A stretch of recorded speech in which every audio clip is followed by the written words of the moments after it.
नमस्कार मित्रांनो मी कोकणकर अक्षयमध्ये तुम्हा सर्वांचं स्वागत आहे।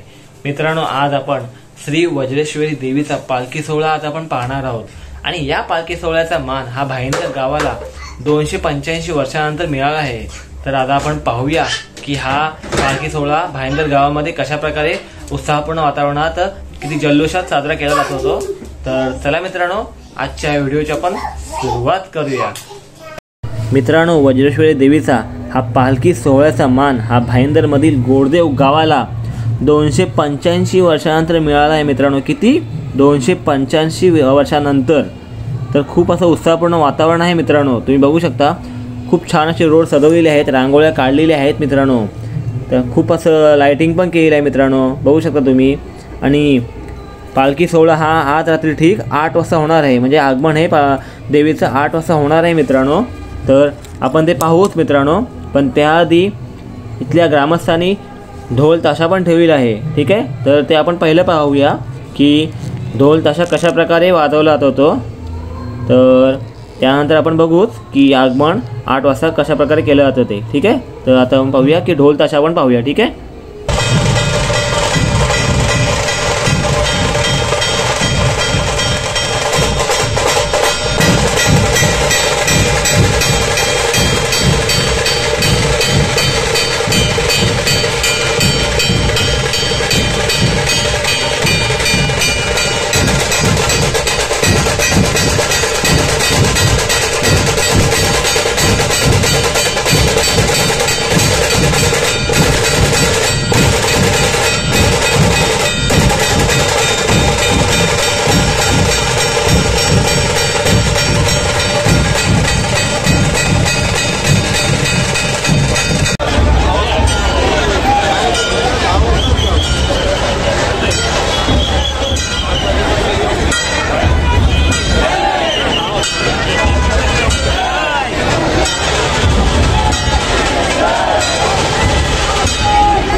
कुठच्याही प्रकारचा पेटता दिवा आतमध्ये नेऊ नका. जी तुम्ही ओटी आणलाय ती ठेवून द्यायचं आहे आणि त्यानंतर प्रणाम करून नमस्कार करून आशीर्वाद घेऊन तुम्ही पुढे या.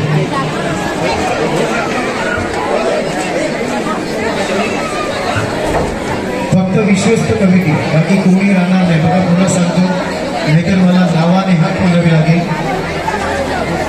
फक्त आई देवी वज्रेश्वरी देवी एकटी राहील, प्रत्येकाला दर्शन देणार. सर्वांना विनंती आहे, सर्व महिला भगिनी, गोरदेव ग्रामस्थ, विश्वस्त कमिटी मंडळ, स्नेहभोजन प्रसाद करून घ्या, ग्रहण करा. बघा स्नेहभोजन प्रसाद सुरू आहे, कोणी तो घेतल्याशिवाय जाऊ नका, ही नम्र विनंती.